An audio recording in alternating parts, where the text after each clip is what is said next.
Okay, so here's an example of what's going to go on with these things. Just kind of, we're going to start out with some simpler, just real basic questions, and then we'll go on to where you actually create the whole thing as you go through these. So the data is really not relevant right now, or the story, but we're finding out if car color was dependent on gender. That's what we're trying to find out. Now you got to be careful here because the null hypothesis is always that they're independent. That's what this tests. All right, so I'm going to say gender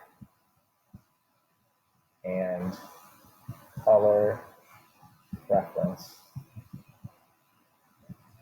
of a car are independent. Okay, so that's the null hypothesis. That's what I'm going to test. If that ends up being false, what I'm going to do is that proves the alternative hypothesis, which is that gender and color preference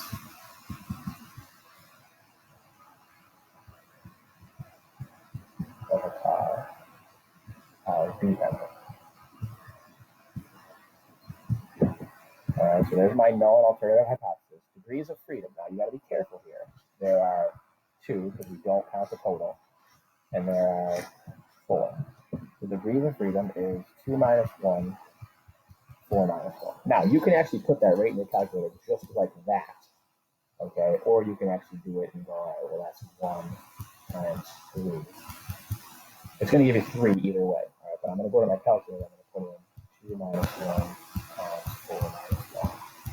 And it can handle that. Right? So you can put it right in the calculator just like that. You do not need to do that other stuff.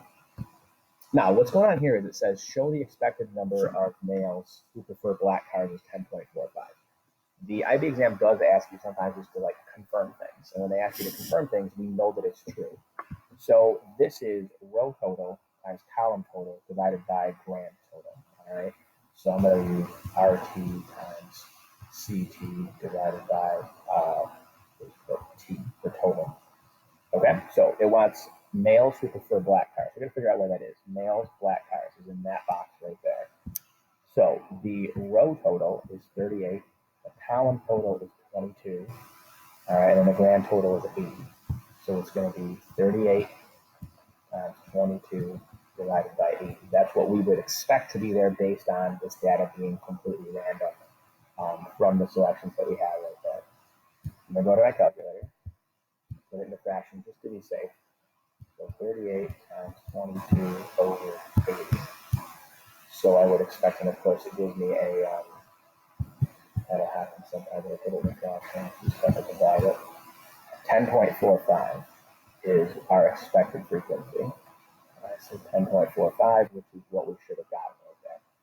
All right, and the last one says, show the expected number of females who prefer white cars is 9.45. So we're going to figure out where that is. Female white cars right there. So the row total is 42, the column total is 18, and the grand total is 80. So 42 times 18 over 80. So 42 times 18 over 80. There's a good chance it's going to give you a fraction of 9.45, which is what it was supposed to be. Okay, so that's what's going to happen here. These aren't super complicated, but there are a lot of steps. We have to be very, very careful where we are.